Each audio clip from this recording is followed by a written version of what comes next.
One soul Mitra ask and share में आपका स्वागत है। मैं चैतन्य अभिनव आप सबका टैरोट लाइफ कोच आपके लिए लेकर आता हूं टैरोट रीडिंग के साथ साथ लाइफ कोचिंग। तो आज का जो हमारे डायमेंशंस 3 दिन से जो ओपन है और आज हम उसकी रीडिंग करने जा रहे हैं high note and high responsibility. तो हाई नोट में जो कार्ड आया है आपका वो है क्वीन ऑफ बैंड्स। तो ये वेरी पॉजिटिव कार्ड, यानी कि आप अगर अपनी लाइफ में बहुत ही ऊंचे कहते हैं ना ऊंचे उसूलों पे रहना चाहते हैं, हाई नोट्स में रहना चाहते हैं आप, है ना, एक हाई फ्रिक्वेंसी में रहना चाहते हैं, तो ये कार्ड आपके लिए है और आप इस डायमेंशंस को क्लेम कर लीजिएगा ताकि आप इसमें एंटर कर लें। और हमेशा अगर आप ऑलरेडी हाई नोट में हैं तो उससे भी हाई नोट में जाने के लिए किस तरीके से आपको डायमेंशंस की ज़रूरत है, तो ये पोर्टल, ये आज की वीडियो आपको वो प्रोवाइड कराने वाली है। साथ के साथ अगर हम देखें द फूल कार्ड, ये हाई रेस्पॉन्सिबिलिटी के ऊपर है, यानी कि आप अगर जितना अपने सेल्फ जर्नी में आगे बढ़ेंगे उतनी आपकी रेस्पॉन्सिबिलिटीज हाई होंगी। जितना आप सेल्फ यात्रा करते हैं, जितनी भी, है ना, स्व यात्रा करते हैं, ये आपकी रेस्पॉन्सिबिलिटी को और बढ़ा देता है, लेकिन साथ के साथ आपको मुक्त और स्वतंत्र भी करता है। तो देखते हैं 5 कार्ड्स की रीडिंग से कि क्या आपके लिए आज 5 कार्ड्स के प्रैक्टिकल कार्ड्स आपको बताने वाले हैं, जिसमें आपकी लाइफ में कहीं ना कहीं बदलाव आएगा, ट्रांसफॉर्म आएगा। एंड साथ के साथ सेल्फ मैनेजमेंट टिप्स होंगी, साथ के साथ आपको मैनिफेस्टेशन के भी टिप्स पता चलेंगे। तो पहला कार्ड निकाल लिया, दूसरा कार्ड निकाल लिया, तीसरा कार्ड निकाल लिया, चौथा, एंड देन पांचवा। तो देख लेते हैं, पहले कार्ड निकालते हैं और वो हाई नोट से कैसे कनेक्टेड हो रहा है और देखेंगे। ये दिखा रहा है कि आप जो परिस्थितियां आपके साथ चल रही हैं, यानी कि ये यूनिवर्स के द्वारा आपको जो चैलेंजेस टास्क दिए जा रहे हैं वहां पर आप फ्रस्ट्रेट हो गए हैं, वहां पे आप कहीं ना कहीं अपने आप में उदासीन हो गए हैं, आपको लगता है कि ये आप नहीं कर पाएंगे या फिर आपको उसमें प्रॉब्लम आ रहा है, चैलेंज आ रहा है, आपको रास्ते आगे नहीं दिख रहे हैं। तो ये चीज़ क्या है, जब भी हम हाई नोट की बातें करते हैं तो वहाँ पर रेस्पॉन्सिबिलिटी भी आती हैं। तो आपको ध्यान देना होगा कि अपनी रेस्पॉन्सिबिलिटी को भले ही वो धीरे धीरे थोड़ा थोड़ा कीजिए, लेकिन आपको अपने रूटीन में चेंज लाना पड़ेगा, थोड़ा थोड़ा रूटीन बदलना पड़ेगा, थोड़ी थोड़ी रेस्पॉन्सिबिलिटीज़ को पूरा करना होगा। तो आई नोट कहीं ना कहीं, है ना, आपकी हाई रेस्पॉन्सिबिलिटी पूरा करने की जिम्मेदारी भी बताता है। तो इससे क्या होता है, हमें फ्रस्ट्रेशन, डिप्रेशंस और भी बहुत सारी चीज़ें आती हैं। और जनरली अगर मैं देखूं तो जो भी, है ना, लाइफ में बहुत सारे ऐसे लोग हैं जो जिनके पास बहुत सारी एबिलिटीज़ हैं लेकिन अनलॉक्ड हैं, वो भी, है ना, इन चैलेंजेस से गुजरते हैं। तो आपको अगर अपनी एबिलिटीज़, अपनी पावर्स को, है ना, अपनी पॉजिटिव्स को अगर, है ना, अनलॉक करना है तो आप, है ना कहीं हाई नोट्स के साथ हाई रेस्पॉन्सिबिलिटी लीजिए, लेकिन विद पेशेंस, धैर्य के साथ। तो अगर मैं दूसरा कार्ड बता दूं आपको तो दूसरा कार्ड है द क्वीन ऑफ सॉर्ड्स।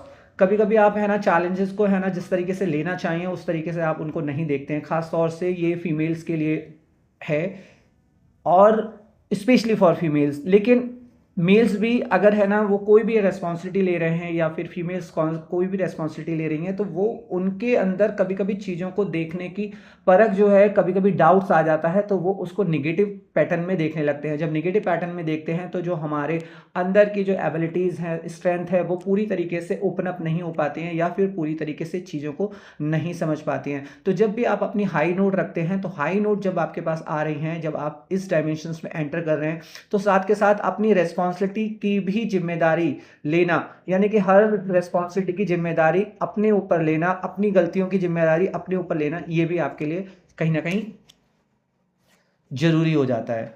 दूसरा आता है card heart, three three sorts. तो थ्री सॉर्ट्स कहते हैं जब भी आपकी लाइफ में कोई दुख आ रहा है, कोई तकलीफ आ रही है, कोई बात आपके जीवन में हो रही है, आपको कोई भी हर्ट हो रहा है किसी दूसरे की वजह से, तो हमेशा, है ना, हाई नोट पहुंचने के बाद आपको ये समझना है कि ये हाई रेस्पॉन्सिबिलिटी जो होती हैं, ये कहीं ना कहीं हमें अपने अंदर सेल्फ एनालाइज करना है, अपने अंदर सेल्फ डाउट्स को अपने दूर करना है। दूसरे की वजह से कभी भी, है ना, कोई भी चीज़ नहीं होती है। हाई नोट, हाई डायमेंशंस में हमेशा, है ना, रेस्पॉन्सिबिलिटी हमें खुद लेनी होती है और अपने अंदर ही झांकना होता है। चीज़ों को बाहर बैलेंस करना है, मैनेज करना है, लेकिन कहीं ना कहीं अपनी ही गलती को देखना है, अपने ही बिहेवियर को, पैटर्न्स को चेंज करना है। तभी, है ना, आप अपने अंदर जो भी आपको दुख हो रहा है, जो भी आपको तकलीफ हो रही है किसी की वजह से या अपने काम में, वो आपकी अपनी खुद की जिम्मेदारी है। अगर मैं आपको अगर बताऊं द जस्टिस कार्ड, देखिए जब आप ऐसा करते हैं तो डेफिनेटली यूनिवर्स आपके साथ जस्टिस करता है, आपकी चीज़ों को वेल प्लान करता है। फिर जो रास्ता आपका बहुत घूम के आता, बहुत टाइम होता या डिले करता, लेकिन वो आपको सही टाइम पर सही चीज़ आपको कहीं ना कहीं प्रोवाइड करता है और आप फिर अपनी सक्सेस और प्रॉस्पेरिटी में आगे बढ़ जाते हैं। तो ये कहीं ना कहीं है ना, जिम्मेदारी आपकी अकेले की नहीं होती है जब आप आगे बढ़ते हैं। जस्टिस में ये कहा जाता है कि जो आपके साथ लोग हैं और जो आपके पार्टनर्स हैं, चाहे वो पर्सनल लाइफ में चाहे प्रोफेशनल लाइफ में या किसी भी लाइफ में, उनकी भी रिस्पॉन्सिबिलिटी, उनकी भी है ना गलतियों की जिम्मेदारी आपके अपने ऊपर होती है। कहीं ना कहीं है ना आपको उनके साथ मिलकर चीज़ों को देखना और परखना पड़ता है, उनकी भी सक्सेस सफलता को भी साथ लेके चलना पड़ता है। केवल आपको अपनी सक्सेस और सफलता नहीं देखनी होती है, पूरी टीम की और इंडिविजुअल भी आपको चीज़ें जिम्मेदारी समझनी होती हैं। लास्ट कार्ड है द हैंगमैन। हैंगमैन ये कहता है कभी कभी है ना रेस्ट बहुत ज़रूरी है। कभी कभी कार्ड यूनिवर्स ये कहता है कि आप जो चीज़ है ना जिस तरीके से देख रहे हैं उसको कभी कभी रिवर्स में भी है ना देखिए। आप जब रिवर्स साइकोलॉजी अगर अपनाएंगे तब आपको पता चलेगा कि शायद है ना आप लोग इस चीज़ को समझ पाएंगे कि जो चीज़ आप सोच रहे हैं अगर उसके रिवर्स देखेंगे तो शायद है ना चीज़ें और तरीके से दिखाई देंगी। जैसे कि आप अगर अपनी या अपने टीम के हिसाब से अगर सोच रहे हैं और कोई व्यक्ति आपको कोई चीज़ बताता है तो वो चीज़ आपको उस अपनी रिवर्स साइकोलॉजी के अकॉर्डिंग है ना सोचनी समझनी और उसको फेवर में देखना चाहिए, पॉजिटिव देखना चाहिए। तब भी आप है ना कहीं हाई नोट्स डायमेंशंस को सस्टेन कर पाते हैं और रेस्पॉन्सिबिलिटीज़ को भी सस्टेन और संभाल पाते हैं।